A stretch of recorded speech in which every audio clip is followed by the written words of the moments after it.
We are back for night 2 of the WWE Draft. I gotta say, I'm pretty satisfied with these results. Let's talk about it.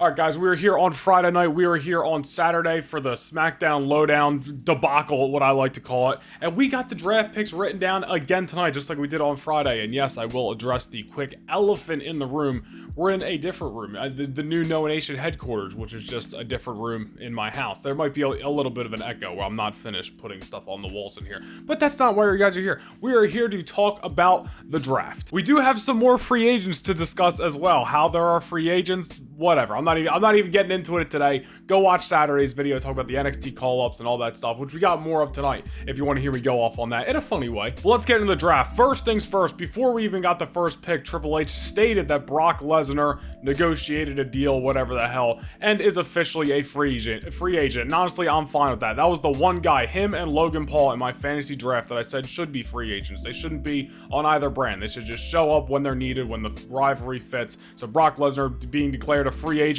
is one of two guys that would have made sense for me. How Baron Corbin's a free agent, you know, I don't know. Well, who cares? But getting into the actual picks, Monday Night Raw kicking us off. First pick, first round with the SmackDown Women's Champion, Rhea Ripley. Not really surprised here with Bianca Belair, of course, getting drafted to SmackDown on Friday. And I don't think we're going to get the old title swap like we've gotten in recent years with Becky and Charlotte and the New Day and Street Profits with the tag titles. I believe they will just stay as their champions, if you will, and both their titles will get rechristened after Backlash. We'll get a new championship on Raw, new championship on SmackDown. The championship on Raw, which Rhea Ripley has, I believe will be rechristened the Women's World title, and on SmackDown, I believe Bianca Belair's title will be rechristened the WWE Women's Championship. I know very similar, but also very similar to the World Heavyweight Championship. The men's world title is what I'm trying to say on each show, just like how it was back in the day. It's, you know, SmackDown's was the WWE Championship, if you will, for going 2002, and then they had the WWE Tag Team titles, and over on Raw,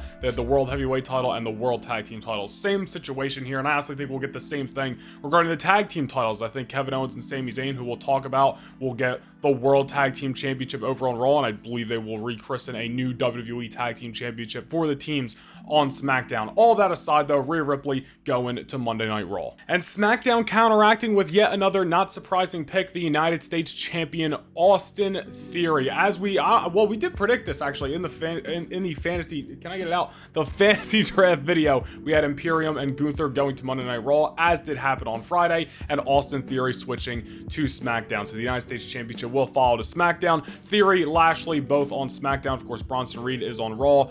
Pretty much can rule Bronson Reed out of winning that triple threat at Backlash, but how much of a chance did he have anyway? I'm sure it's going to be a great match. Theory taking the US title to SmackDown. And Raw following that up with yet another huge pick, Seth freaking Rollins. Again, another pick that I think a lot of us expected, especially with the World Heavyweight Championship on Monday Night Raw, and how Monday Night Raw opened with the whole segment between Seth Rollins and Paul Heyman, which set up the main event. Seth Rollins pretty much top of the top when it comes to guys probably going to be fighting for the World Heavyweight Championship. I believe him and heel Drew McIntyre is the way to go. Remains to be seen. Seth Rollins heading to Monday Night Raw, and SmackDown, on the other hand, picked Charlotte Flair. WrestleMania 40, SummerSlam, one of those shows we will get Charlotte versus Bianca. They've been, I don't want to say teasing it for years, but it's been rumored for years, and that's like one of the last big matches, you know, name value wise for both women. So I do believe that's where we are heading sometime either this year or at WrestleMania 40. Next up for Raw, as we briefly talked about earlier, Kevin Owens and Sami Zayn taking the Tag Team Championships to Raw, which again, I believe will be rechristened as the World Tag Team titles. And over on SmackDown, they selected the Usos, very much like this, as again, we predicted and as I said they should do, separating the Usos from Kevin Owens and Sami Zayn. Finally, we'll get the 6-man tag at Backlash, and then we can move on from the Kevin Owens and Sami Zayn portion of the Bloodline storyline. Not that it's really been dragging too much, maybe like this last month since WrestleMania, like every show, it's just been them back and forth. They've been on every single Raw and SmackDown, which, I mean, listen, they're building up to a big 6-man tag. We were building to the draft. I understood, I wasn't complaining, but it's going to be nice to finally separate those two teams from each other, and obviously, you know, both teams going to the respectable shows that we thought they would. And then speaking of two more teams and units that are getting separated, the Judgment Day going to Raw, LWO going to SmackDown. I predicted it the other way around, but it doesn't matter to me. Rey Mysterio and Dominic, it wouldn't make sense to keep them on the same show because they would just, it would, what am I trying to say? It wouldn't make sense for them to stop fighting, stop feuding. Like, how can you have the father and son feud going on, and they're on the same show? You know what I mean? Like, they have to separate to end the feud. So we had the 6-man tag on Raw tonight, and obviously I think we'll get Rey versus Dominic down the line, possibly next year at WrestleMania again, how they set it up. Not here to talk about that right now, but LWO Judgment Day, very much like them getting separated as we predicted in the fantasy draft. Monday Night Raw selecting the women's tag team champions, Liv Morgan and Raquel Rodriguez. Now, obviously the tag team championships, at least for the women's division, are mutual between both brands. I at least hope they keep that. I wouldn't want them to introduce a second set of titles, which I don't think they would. That's not even rumored. I'm just saying in general. But when inevitably they lose the tag team championships, Liv and Rodriguez will be on Raw. And then SmackDown countered with Asuka, which we haven't seen Asuka since she lost to Bianca Belair at WrestleMania, which wasn't what I would have done, but you know, besides the point. Asuka's going to SmackDown. She's already fought Bianca.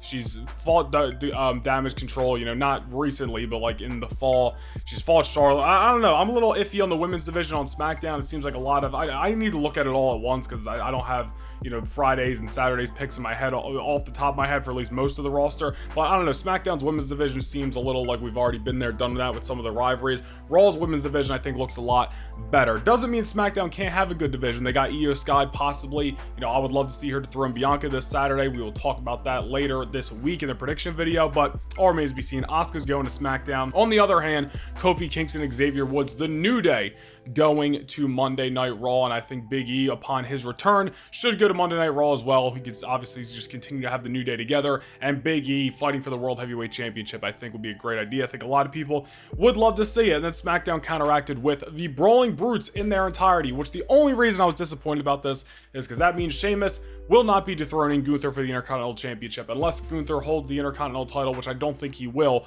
all the way through WrestleMania 40 and into next year's draft, and then maybe it's still on the table, but it is what it is. Hopefully Sheamus still gets his chance to become Intercontinental Champion before he retires one day, and hopefully, even though the Brawling Brutes got drafted together, hopefully we still see Butch break off and just become the Bruiserweight Pete Dunne. I'd love to see Pete Dunne heel versus babyface Sheamus. I think that'd be a great feud on Friday Night SmackDown, especially maybe for the United States Championship. 7th pick for Raw tonight, they got Trish Stratus. I mean, okay. I mean, she's really, I assume she's just going to be around until the match with Becky Lynch, assuming that will be at SummerSlam. After that, I don't know how much Trish will be around, so I really don't know why she was even drafted, but I guess if she's going to be on TV, they want to do a sign her to a show. So Trish on Raw, Karrion Kross on Friday Night SmackDown. Little disappointed by this. I wanted Kross to be in the hunt for the World Heavyweight Championship over on Raw, but you know, not everybody can be in the hunt. Not everybody can be fighting Gunther for the Intercontinental title. SmackDown needs some names, so Karrion Kross going to SmackDown. And there's another guy who I was surprised a little bit was going to SmackDown. However, I don't think it takes him out of contention for the world title. We'll talk about Shayna Baszler and Ronda Rousey going to Monday Night Raw. Not really a game changer there. I mean, Shayna's gonna, you know, can be great on her own. Ronda honestly hold her back a little bit, but they're going to Raw whenever, you know, they come back to WWE television. LA Knight going to SmackDown. This is the other guy who I was saying I was a little disappointed by. However, LA Knight, a lot of fans want to see it, and it's been rumored as well, possibly being the front runner to win Money in the Bank this year. And if LA Knight wins Money in the Bank, well, he can cash in on either show, and LA Knight can easily show up to Monday Night Raw down the line, end of the year, next year, whenever, cash in Money in the Bank for the World Heavyweight Championship and jump to Monday Night Raw that way. So LA Knight going to SmackDown, and I can honestly see, like, we got Austin Theory, LA Knight, Karrion Kross. It's the Bloodline show. We got a lot of big heels on SmackDown. I could honestly see them turning LA Knight babyface, considering he's so over as one. Still just being LA Knight, still doing his thing, but he's just so over, man. So I could easily see them turning him babyface down the line on SmackDown, leading into the Money in the Bank win, and LA Knight could have a huge 2023. It just depends on what they want to do. Monday Night Raw got Braun Strowman and Ricochet. Honestly, and another thing about Monday Night Raw, man, I really like the tag team division. We got Braun and Ricochet, more teams that we'll talk about. Owens and Zayn are over there, Judgment Day's over there, New Day's over there. Raw's got a hell of a tag team division. Raw, not to branch off, like we still got picks to talk about, but I feel like Raw is going to be the very wrestling heavy show, which makes sense because this is a 3-hour show. SmackDown, I feel like, got the lesser in the draft. I feel like Raw won overall. Maybe I'll feel it differently once I look at the SmackDown roster as a whole, but just looking at some of the picks, like, that are just more exciting. Braun Strowman and Ricochet, Bronson Reed, Alpha Cat, like Johnny Gargano. We're going to talk about all these, but they just got a lot of great undercard stuff where SmackDown doesn't really have a super deep undercard compared to Raw. But again, Raw's a 3-hour show, so I understand. Braun Strowman and Ricochet going to Raw. Shotzi going to SmackDown. Not much to talk about there.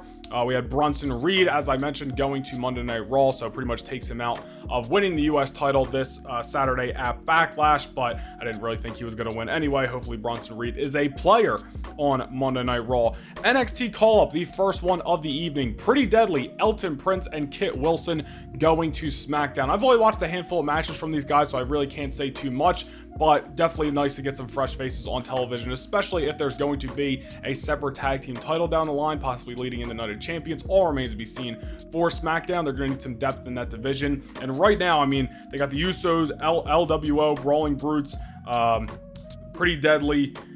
They didn't draft anybody else tonight. I was looking at my list. And then whoever they drafted on SmackDown. So they got some teams. I don't know how deep it will be, but remains to be seen. That was our first NXT pick of the evening. As I mentioned earlier, we got Alpha Academy, Chad Gable, and Otis going to Monday Night Raw. I kind of expected that after Maximum Male Models got drafted there on Saturday on the SmackDown Lowdown, but they are remaining on Monday Night Raw. You got Rick Boogs going to SmackDown, which was not drafted in unity with Elias, even though they've been kind of together for the last couple of months on television, but, you know, they're not really game changers anyway, so I really don't care.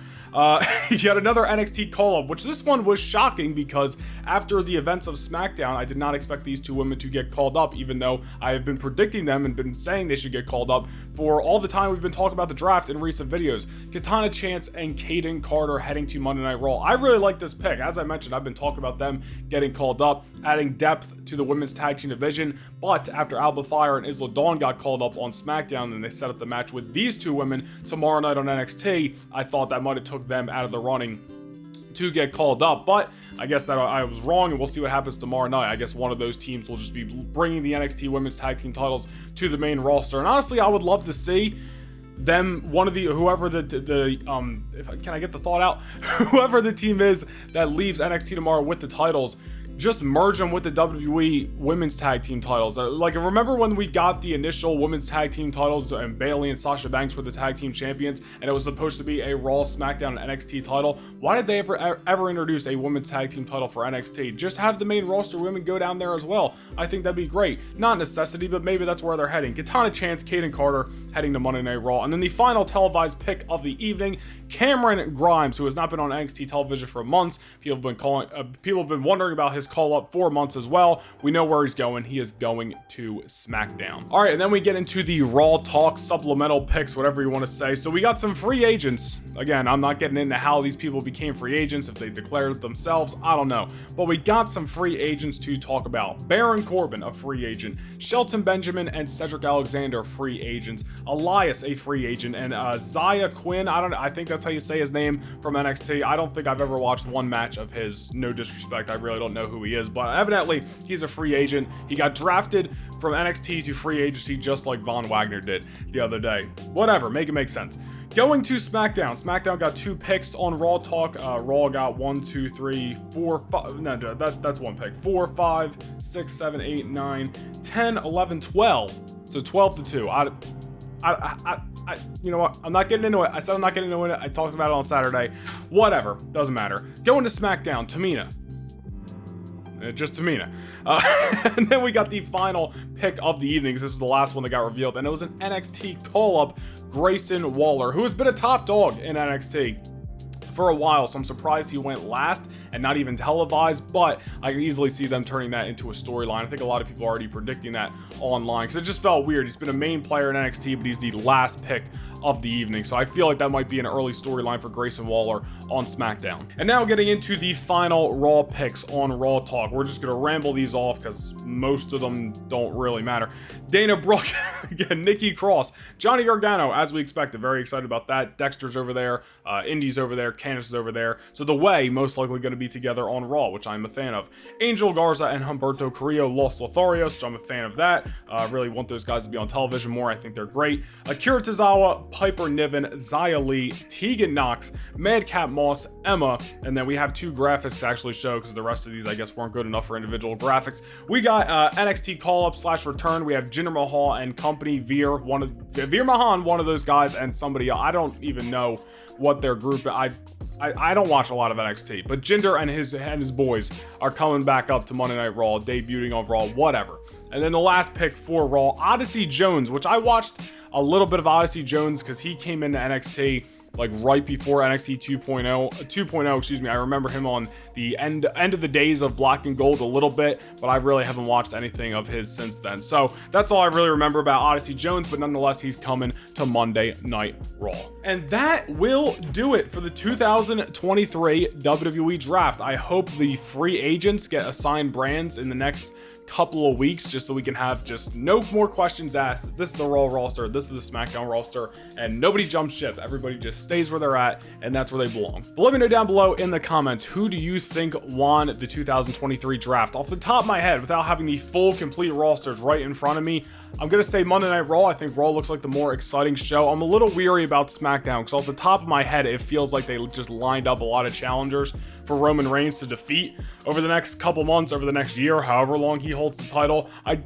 not saying that is the case. Again, I don't have the rosters complete in front of me. That's just my initial feeling. I feel like Raw is going to be a very wrestling heavy, more exciting show possibly. And SmackDown, even though I think they got some great talent and can still be a really good show, and I expect it to be, I just don't think is as good as Raw. But at the end of the day, it doesn't really matter. As long as television's good, that's all I care about. Nonetheless, guys, we'll be back later in the week for my WWE Backlash predictions, which will be, obviously the pay-per-view is on Saturday night, so we'll probably post our predictions Wednesday or Thursday, so stay tuned for that. Go follow me on Instagram, Twitter, and TikTok at NoahNationVlogs, and stay tuned to the Instagram, especially new room in the house, different room in the same house. So I'll probably be posting some pictures of some toy displays and stuff. It's like all Star Wars stuff behind me. Yeah, we're talking about wrestling.